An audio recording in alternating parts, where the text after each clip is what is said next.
আমি এমন জায়গায় যাব না যেখানে গেলে আমার ইসলামের বদনাম হবে। এগুলোকে একটু স্যাক্রিফাইস করা যাচ্ছে না যুবকরা? একটু ভেবে চিন্তে দেখো। আমাদের তোমাদেরকে ভাবানো, জোর করে তো আমি চাপিয়ে দিতে পারি না, আর জোর করে ধরে নিয়ে আসতেও পারছি না। কেন? ইসলামের জোর জবরদস্তি চলে না। তাহলে সেই জায়গায় আমরা ভাবিয়ে দিচ্ছি, আর আমাদের কাছে তেমন কোনো ফান্ড নাই, তেমন কোনো অর্থ নাই যে আপনাদের ঘরে টাকা দিয়ে খরিদ করবো, যে আলাও 1000 টাকা নিয়ে যাও, মাসে মাসে আসবে দেবো খনি, তুমি ইসলামের কাজ করো। আমার ফান্ড নাই। কথা বুঝছেন না? বোঝেন না? আলাও তোমাকে আমি এটা দিলাম, তুমি সব সময় ইসলামের গুণ গাইবে। আচ্ছা, এতে কি ধর্ম হয় টাকা দিয়ে? একটু বলেন না গো, টাকা দিয়ে হবে? সেটাও তো হবে না। এ তো দরদ থাকা দরকার, দরদ দিয়ে করতে হবে। আসো আমার ভাইরা, উপকার যদি করতে নাও পারো, যারা ইসলামের পক্ষে লড়ছে তাদের বিরোধী করো না, তাদেরকে সহযোগিতা করো। চুপ থাকো, সময় মতো তাদের হয়ে কাজ করো। কথা বুঝে আসছে না? আল্লাহ তোমাদেরকে বুঝার তৌফিক দিক। তবে আবার মাঝে মাঝে মনে হয় যে খোদা বলেছেন দুনিয়া একদিন শেষ হবে। তবে দুনিয়ার দিকে তাকালে আর কোরআন হাদিসের সঙ্গে টালি করলে দেখা যায়, বললে হয়তো আপনারা হাস্যকর মনে করবেন কি জানি না, আমাদের এই ছেলেগুলো বা তাদের ছেলেরা দুনিয়া যদিও আসে, দেখতে পাবে বলে, মানে বড় হবে বলে আমার মনে আর, আমি বলছি না, কেন আল্লাহ জানে। নমুনা রসুল যা দেখিয়েছে, সেই নমুনা রসুল 70টা নমুনা বলেছে, তার মধ্যে 65+ ঘটে যাচ্ছে। কয়েকটা শুধু বড় বড় ঘটনা হতে বাকি আছে, কানা দাজ্জাল বেরোতে বাকি। কিন্তু অলরেডি দাজ্জালের কর্মকাণ্ড কিন্তু পৃথিবী জুড়ে চলছে। কি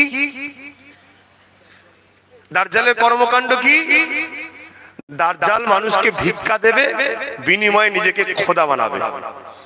অলরেডি সমাজে কিন্তু ভিখারি বানানোর প্রকল্প চলছে। হাত পাতো, দিনরাত হাত পাতো। এটা হচ্ছে দাজ্জালের একটা প্ল্যান, তামাম ওয়ার্ল্ডে চলছে।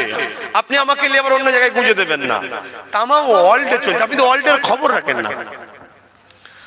সবচেয়ে বড় কথা, আমার নবীর পবিত্র দেশ বর্তমান যেটা দাবি করছে, অতটা আমার নবীর দেশ মক্কা মদিনা।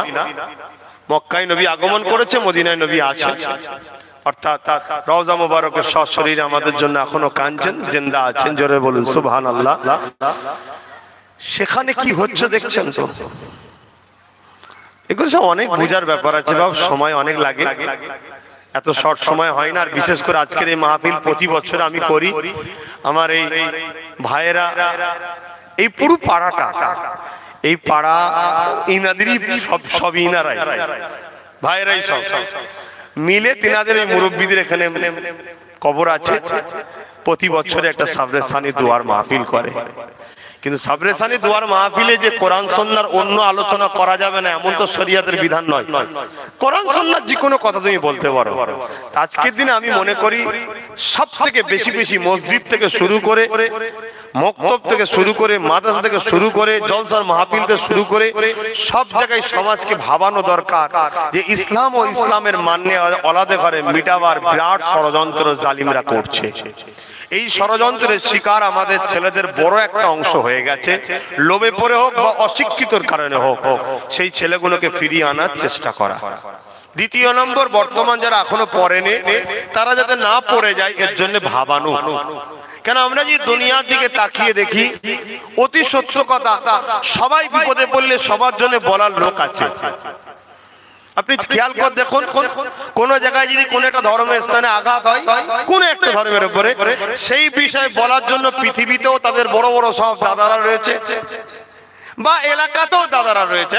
কি হলো, সবাই মিলে এক জায়গায় হয়ে যায়, সব বলে যে কোনো ধর্মের। কিন্তু আপনি বুকে হাত দিয়ে বলুন, মুসলমানদের কোন ধর্ম স্থান বা কোন ধর্মীয় কাজ কোন রকম কিছু হলে আমাদের লিডার কই, নেতা কই? সব বিক্ষিপ্ত ছেলে ছোকরাটা বোঝে না, কে রাস্তা বন্ধ করে দেয়, কে কোথায় টায়ার পোড়ায়, কে কোথায় হুড়োহুড়ি করছে, যেটা ইসলাম বিরোধী কাজ। এই আন্দোলনের নামে এটাও ইসলাম বিরোধী কাজ। তাই আমাদের হয়ে বলার লোক বলুন কে আছে? তাহলে আপনারা ভেবে দেখছেন যে সমাজে গার্জেন থাকেন ওই সমাজটার কি হয় আপনারা জানেন না?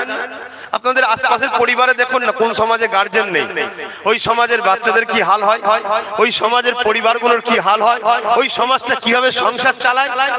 আপনাদের গার্জেন নাই। আমি আপনাদের গার্জেন হতে এসেছি, আমি আপনাদের ভাবাতে এসেছি। আমি আপনাদের গার্জেন হতে এসেছি, আমি গার্জেন হবার উপযুক্তও নয়, আমি আপনাদের ভাবাতে এসেছি। আর আপনাদের ঘরে এই ভাবাচ্ছি বলে আজও বাংলা জুড়ে আমাকে গালি দেওয়া হয়, আমার নলেজ স্টুডির সমালোচনা করা হয়, আমার কোন জায়গায় ব্যানার টাঙানো হলে সেটাকে ছিঁড়ে ফেলে দেওয়া হয়। একটা ধর্মীয় সংগঠন অরাজনীতি আহলে সুন্নাত ওয়াল জামাতের তারও ব্যানারকে ছিঁড়া হয়, তারও পোস্টারকে ছিঁড়ে দেওয়া হয়। আমার একটা শিক্ষা শাস্ত্র যেটা মুসলিম শুধু নয় অমুসলিমদের জন্য উপকার, কোন ধর্ম প্রতিষ্ঠান ওখানে আমি করিনি, মাদ্রাসা করিনি ওখানে আমি।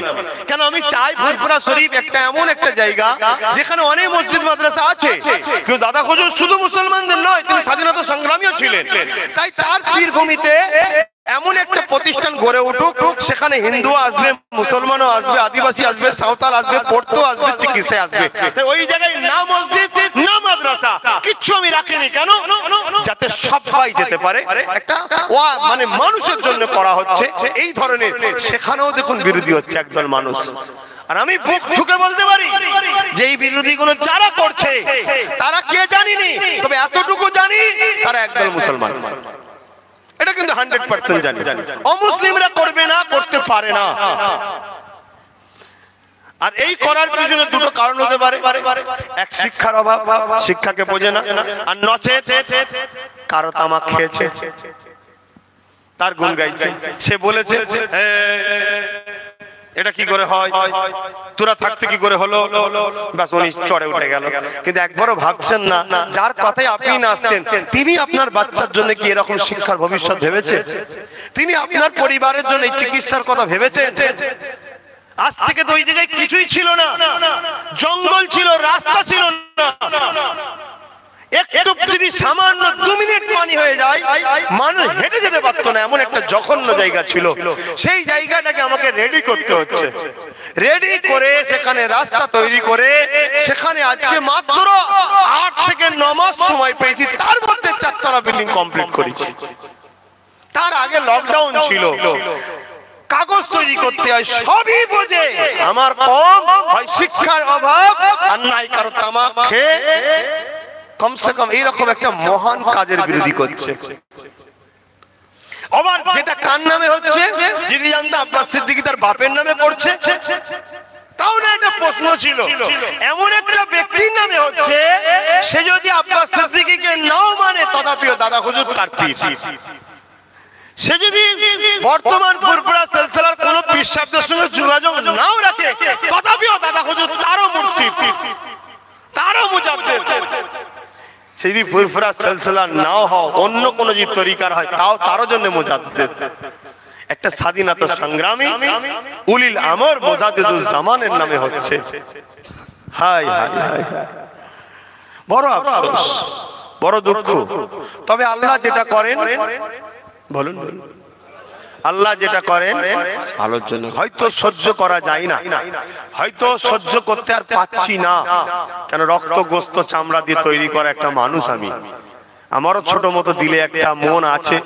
হয়তো এই কষ্ট, এইগুলো ব্যথা বড্ড লাগছে যে হাই রে সমাজ, যাদের জন্য আব্বাস নিজের পরিবার, সংসার, সুখ শান্তি, মানুষের জীবনে যা চাওয়া পাওয়া থাকতে পারে সব কিছু বিসর্জন দিয়ে, যাদের জন্য দিন রাত সব হারাম করে দিলাম, আরাম আয়েশ, লোভ লালসা, স্টাইল সব কিছু ত্যাগ করে দিলাম, যাদের জন্য আমাকে আল্লাহ যথেষ্ট সম্মান দিয়েছে। আমি চাইলে অনেক বড় দামে বাজারে বিক্রি হতে পারতাম, অনেক বড় দামে।